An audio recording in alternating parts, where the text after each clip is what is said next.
Hi, good afternoon అందరికీ. Welcome back. ఈరోజు మరి ఒకసారి టైం దొరికితే మరి గార్డెన్కి రావడం అనేది జరిగింది. సో చూస్తున్నారు కదా కాపు ఏ విధంగా ఫుల్గా మరి ఉన్నదో. కానీ నిన్న ఒక బ్రదర్ కామెంట్లో అడిగింది అనమాట, వేరుకుళ్ళు తెగులు వస్తే బ్రో ఏం చేయాలి అని చెప్పేసి. బ్రదర్, మన అనంతపురంలో ఆల్మోస్ట్ సాయిల్ ఏంటి అంటే వేరుకుళ్ళు తెగులు వస్తుంది. ఇది కామన్, ఈ మధ్యలో వస్తుంది. అంటే ఇంతకుముందు అంత ఎక్కువ లేదు, కానీ ఈ మధ్యనే ఎక్కువైంది వేరుకుళ్ళు తెగులు. సో వేరుకుళ్ళు తెగులు వచ్చినప్పుడు ఏం చేయాలి అన్నది నేను ఒకటి చెప్తాను నీకు. డెఫినెట్గా కెమికల్స్ అయితే ఏవి వాడద్దు. కెమికల్స్ వాడకుండా, ఒకవేళ మొక్కలు నీవి 5 years మొక్కలు అనుకో, 6 years మొక్కలు అనుకో, వెంటనే ఆ మొక్కని మీరు తీసేసి వేరే మంచి మొక్క అదే ప్లేస్లోనే రీప్లేస్ చేసుకున్నామంటే, అంటే దాన్ని కంప్లీట్గా ఇది అయిపోయిన తర్వాత, ఎండిపోయిన తర్వాత కాండం అంతా మళ్ళీ వెంటనే చేసుకున్నామంటే నీకు 2.5-3 yearsలో మంచిగా ఎరువులు అది వేసుకుంటే మళ్ళీ వస్తుంది అనమాట. ఇది పెద్ద ఇదేం కాదు, కామన్ అనమాట వేరుకుళ్ళు తెగులు. సో కెమికల్స్ వాడకూడదు అన్నది మెయిన్ మోటో. సో కెమికల్స్ ఎక్కువ వాడకూడదు. ఎంత వీలైతే అంత ఆవు యొక్క యూరిన్ ఉంటుంది కదా, ఆవు పేడ కానీ యూజ్ చేస్తాము. అంత వేరుకుళ్ళు తెగులు అనేది పెద్ద ప్రాబ్లం ఏం కాదు. ఇది ఒక చెట్టు నుంచి మీకు బ్యాక్ కెమెరాతో చూపిస్తాను బ్రదర్. ఒక బ్రదర్ అడిగిండు, ఇది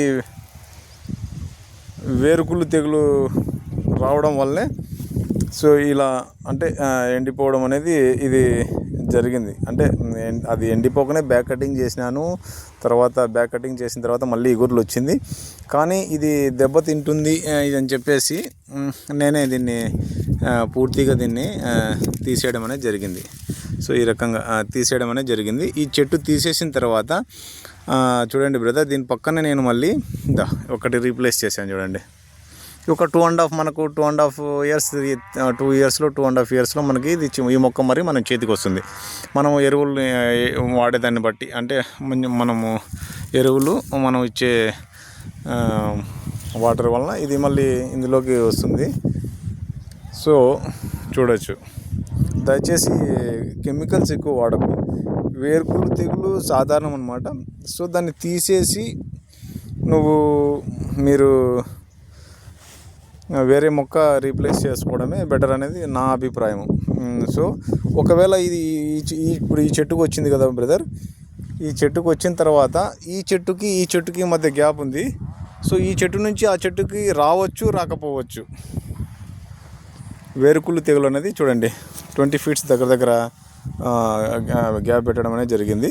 20 feet ఎందుకు పెట్టాము అంటే, రేపు పొద్దున మొక్కలు ఒక 10, 13, 14, 15 years వచ్చినా కూడా గ్యాప్ అనేది కొద్దిగా ఉండాలి అని చెప్పేసి, ఎందుకే ఈ మొక్కకి 20 feet నేను గ్యాప్ అనేది అప్పుడు పెట్టడం జరిగింది.